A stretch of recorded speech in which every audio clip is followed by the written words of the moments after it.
Granite का जो पहाड़ है, छोटा नागपुर पहाड़ पठार में जो स्टोर है कोयला का, वो सबसे ज्यादा 96% कोयला गोंडवाना लैंड से प्राप्त किया जाता है, ये याद रखिएगा। अच्छा एक चीज और याद रखो जो इम्पोर्टेंट है, सातवां मैंगनीज का उपयोग, जो एमएन है ना, उसका उपयोग हम लोग कहाँ कहाँ कर सकते हैं।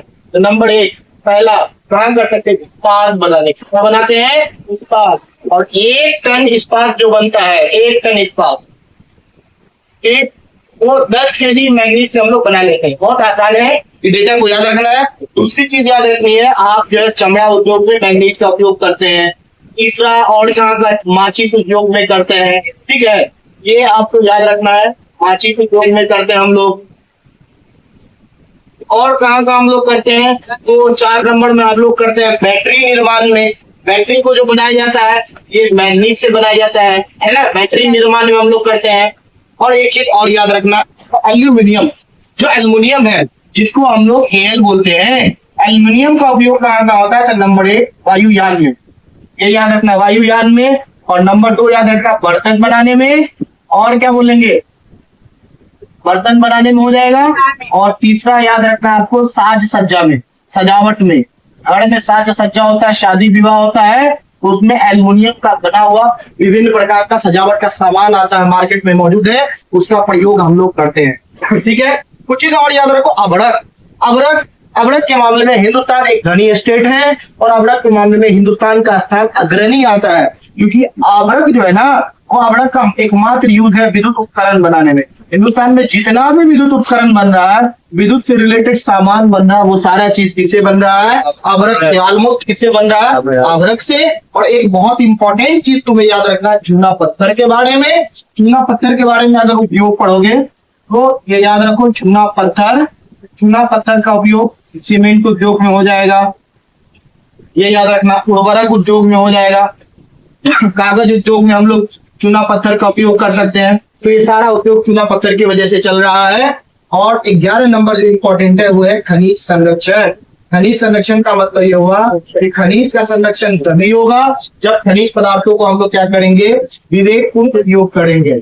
अगर हम विवेकपूर्ण उपयोग नहीं करते हैं तो ये खनिज संसाधन क्या होगा, समाप्त हो जाएगा। जब ये खनिज संसाधन एक बार समाप्त हो गया तो समाप्त होने के बाद इसके पुनर्निर्माण में लाखों वर्षों का समय लग जाता है। तो बहुत आसान है, अगर आपसे पूछे खनिज क्या है तो कहना धरती के नीचे पाए जाने वाला उपयोगी पदार्थों को खनिज कहते हैं। विश्व में 2000 प्रकार का लगभग खनिज पाया जाता, भारत में 100 प्रकार का लगभग खनिज पाया जाता। 30 प्रकार का खनिज आर्थिक रूप से उपयोगी होता है, जैसे लिख देना, लोहा, सोना, चांदी, कोयला, पेट्रोलियम आदि। खनिज 2 प्रकार का होता है, पहला धात्विक, दूसरा। जिस खनिज में क्या पाया जाता है, धातु पाया जाता है, उसको धात्विक। जिसमें धातु नहीं पाया जाता उसको अधात्विक। धात्विक खनिज में क्या क्या पढ़ेंगे, धातु पाया जा रहा है, पीट पीट कर चादर बना सकते हैं, खींच खींच कर तार बना सकते हैं। आप जानते हैं कि 1 ग्राम सोना अगर ले लें तो उससे 2 किलोमीटर लगभग लंबा तार हम लोग बना सकते हैं, इतना खिंचाव होता है, ठीक है। याद रखना, परतदार चट्टान में पाया जाता है। विशेषता, खनिज एक समाप्त संसाधन है, अगर एक बार समाप्त हो गया तो इसके निर्माण में लाखों वर्षों का समय लगेगा। खनिज का वितरण असमान होता है, जो अधिक गुणवत्ता वाला खनिज है वो कम मात्रा में, और कम गुणवत्ता वाला खनिज क्या होता है, अधिक मात्रा में पाया जाता है। लौह अयस्क के बारे में बोलेगा तो उपयोग की जननी लौह अयस्क को कहते हैं। लौह अयस्क से क्या होता है कि भारत का जो इतिहास है, भारत का जो कल्चर है वो लौह अयस्क पर डिपेंड है। कितने प्रकार का, 4, haematite, magnetite, siderite, limonite, Fe2O3, Fe3O4, ये याद रखना है। हेमाटाइट का होता है Fe2O3, Fe3O4 जो होता है वो मैग्नेटाइट का होता है। तो ये सारा केमिकल फॉर्मूला भी याद रखना है। चलिए, कहाँ कहाँ लोहा का उत्पादक राज्य होगा, कर्नाटक, झारखंड, गोवा, छत्तीसगढ़। कहाँ होगा, झारखंड में रांची, सरायकेला, पलामू और सिंहभूम में। देखो मैंगनीज, ये बताओ हमें मैंगनीज कौन सा उद्योग है, ये धात्विक है या अधात्विक उद्योग है, कौन सा मैंगनीज, धात्विक उद्योग है। मैंगनीज हो, एल्युमिनियम हो, ये सारा धात्विक उद्योग है।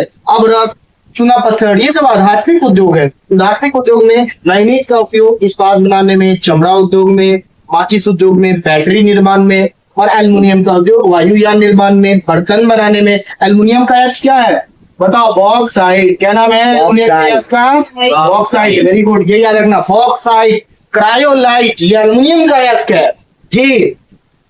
अभ्रक का उपयोग विद्युत उपकरण बनाने में, और चूना पत्थर का उपयोग सीमेंट में, उर्वरक में 97% जो सीमेंट है वो चूना पत्थर के यूज से बनता है। 97% का जो क्वांटिटी होता है लगभग चूना पत्थर की वजह से निर्माण होता है। और खनिज का उपयोग विवेकपूर्ण करना जरूरी है कि अगर हम विवेकपूर्ण प्रयोग नहीं करेंगे तो खनिज संपदा धरती पर से समाप्त हो जाएगा, और जब ये एक बार समाप्त हो गया तो इसके नव निर्माण में लाखों वर्षों का समय लग जाएगा। याद रखो, जिस कोयला को हम लोग अभी प्रयोग करते हैं, इस कोयला के निर्माण की प्रक्रिया अभी से लाखों वर्ष पहले शुरू हुआ होगा।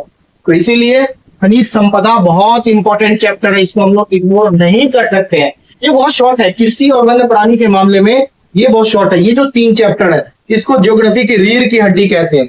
हमने बार बार कहा कि अगर आप ज्योग्राफी का स्टडी कर रहे हैं, ये सारे सब्जेक्ट को अच्छे से पढ़ रहे हैं, तो अगर फ्यूचर में आप अगर ज्योग्राफी ऑनर्स कर रहे हैं या ज्योग्राफी के सेक्टर में एक अच्छा फील्ड बनाने को चाह रहे हैं, तो ये जो चैप्टर है, ये चैप्टर आपके लिए वरदान साबित हो जाएगा, एक बेहतरीन वरदान साबित होगा। इसलिए मैट्रिक के एग्जाम में ये 3 चैप्टर ज्योग्राफी का रीढ़ की हड्डी है। हमने बार बार कहा कि तुम पूरी किताब मत पढ़ो, छोड़ दो, ये 3 ज्योग्राफी के चैप्टर पढ़ो। ज्योग्राफी खत्म है, ज्योग्राफी का क्वेश्चन आ जाएगा आसानी से, क्योंकि ऑप्शन अभी के मैट्रिक के बोर्ड एग्जाम्स में बच्चों की आसानी के लिए ऑप्शन दे दिया है। ऑप्शन को आप सिलेक्ट कीजिए, आराम से बनाइए। ऐसा नहीं है कि आपको जो है 15 के 15 डील करना, 30 दिया तो 15 बनाना रहता है, तो ये आसानी से आपका कहानी खत्म हो जाएगा। ठीक है, तो आज के लिए ये हम लोग खनिज संपदा को अच्छे से रिवीजन कर लिए। Each and every point must will be important. You keep or remember this point. This point is a very important. You cannot ignore this point, because class 10th is a very important classes. This is a first stair for upcoming life. You just ignore the first stair. You have just dropped down. You not up down. Up. Thank you.